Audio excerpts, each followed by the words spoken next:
السلام علیکم ګرانو پښتنو ملګرو، امید لرم تاسو ټول به ښه روغ او جوړ یاستئ. ګرانو ملګرو، نن په دغه ویډیو کې تاسو درښیم چې تاسو څرنګه د خپلې آی ډي حفاظت وکړئ. یعنی که چا ستاسو آی ډي بلاک کړي یا یې هیک کړي او لا یو وخت تاسو د بل چا په موبایل یا په کمپیوټر کې خپله آی ډي خلاصه کړې وي، نو موږ یې څرنګه وګورو له هغه له کمپیوټره بېرته خپله آی ډي لوګ آوټ کړو او لا چا هیک کړې موږ یې څرنګه معلوم کړو چې زموږ آی ډي خو چا هیک کړې نه ده. دا ډېره اسانه طریقه ده، زه به تاسو ته په موبایل کې ډېر په اسانۍ سره دروښیم چې څرنګه موږ خپل آی ډي معلومه کړو چې چا خو هیک کړې لا بلاک کړې نه ده. خو تر ټولو نه مخکې تاسو چې نن یو سوال کوم، تاسو خو ما چا وخت سوال نه کوئ په واتساپ کې په کمنټو کې. نن ما یو سوال دغه ده چې کله چې تاسو ما ویډیو کتل شروع کړي دي، یعنی څومره خلک دي چې د ما ویډیو کتلو بعد دوی خپل یوټیوب چینل جوړ کړی ده. که مثال ډیرو خلکو چینل جوړې کړي د یوټیوب، ډیرو پښتنو ملګرو پښتنو ورونو که د یوټیوب ویډیو ډېر چینل جوړې کړي وي، نو زه به د هغو لپاره په هفته کې 2-3 ویډیو وي سپیشل د هغو لپاره جوړوم چا چې د یوټیوب چینل جوړ کړی ده. دا مثال داس نه ده چې مثال 2 نفرو چینل جوړ کړی لا 3 جوړ کړی، زه د هغو لپاره په هفته کې 2-3 ویډیو جوړ کړم، ولې ما ویډیو دغه یې انفارمیشن معلومات د خلکو لپاره رسوم. خو که خلکو یوټیوب چینل جوړ کړی ډیرو پښتنو ورونو، نو ما ته صرف او صرف یو کمنټ وکړئ چې ما یوټیوب چینل جوړ کړی، ما یوټیوب چینل جوړ کړی، لا ما یوټیوب چینل جوړ کړی ده. چې څومره ډیرو خلکو یوټیوب چینل جوړ کړی، زه به هغو مثال څومره ډیرې زه به هغو ته د په هفته کې 2-3 ویډیو د یوټیوب په اړه جوړوم، څرنګه یوټیوب کې سبسکرایبر زیات کو، ویور زیات کو، کمنټونه زیات کو، لایکونه زیات کو. دغه مثال تاسو درښیم تاسو څرنګه د یوټیوب ویډیو جوړه کړئ، څرنګه یې اپلوډ کړئ، نو دا شان به دروښیم.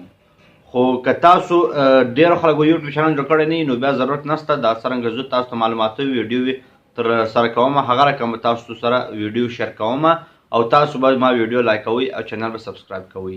نو ملګرو د وخت ضایع کېده معذرت، راځئ چې نن ویډیو شروع کړو چې موږ څرنګه خپله آی ډي معلومه کړو چې زموږ آی ډي خو بلاک شوې لا چا هیک کړې نه ده.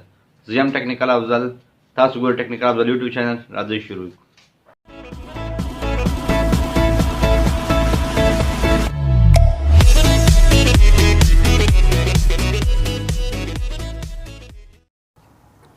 ګرانو ملګرو، زما چینل ټیکنیکل افضل د سره سبسکرایب کړئ او دلته تاسو نور ویډیو کتلی شئ. نو ګرانو ملګرو، تاسو نن درښیم چې تاسو څرنګه خپل آی ډي یعنی تاسو معلومولی شئ چې ستاسو آی ډي خو چا بلاک کړی یا هیک کړی نه ده. د دې لپاره به تاسو ولاړ شئ خپل فیسبوک ته. فیسبوک ته چې ولاړ شئ، دلته دا 3 ټکس لیکلي یعنی آپشنز کوم ده، هغه باندې تاسو کلیک کړئ او دلته به کته لاړ شئ.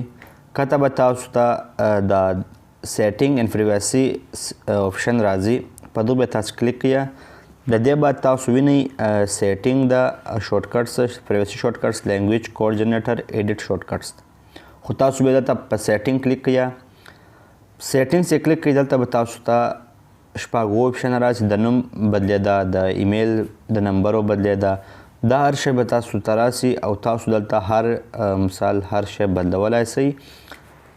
خو دلته به تاسو دا نن مقصد چې موږ کوم ده هغه به تاسو د سیکیورټي ان لاګین به کلیک کړئ او دلته تاسو وینئ ویر یو آر لاګډ ان.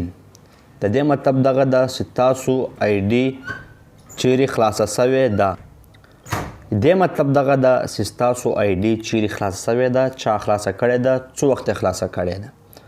په دغه به سیم ور به کلیک کړئ او دلته به تاسو ته راشي چې ستاسو آی ډي چا څو وخت او چیرې خلاصه کړې ده. اوس ته ګوره، اول زما دا اوس کوم خلاصه ده، اوفو F5 کې ما آی ډي خلاصه ده، په لاهور پاکستان کې خلاصه ده او اوس اکټیو نه مطلب اوس خلاصه ده. او کته لیکلي انډرایډ کې ما آی ډي خلاصه سوې ده په لاهور پاکستان کې په 12 غنټې مخکې. او دا نور تاسو وینئ په اوفو F5 کې، ولې ما خپل موبایل ده په دې کې ما استعمال کړې ده، خلاصه کړې مې ده. که اوس زما آی ډي بل چا هیک کړی وای، لا یې خلاصه کړی وای، نو دلته به د هغه موبایل د هغه کمپیوټر چې ارش کې د خلاصه کړی وای هغه به لیکلی وای. که زه وغواړم چې مثال د بل چا په موبایل کې چې زما آی ډي خلاصه ده هغه زه لوګ آوټ کړم، نو په دغه به وکي کې لوګ آوټ اف آل سیشن، په دې چې کلیک کړې ستا آی ډي به له ټوله جي چې تا مخته خلاصه کړې، سر ورته خلاصه کړې ده، له هغه جې به لوګ آوټ سي.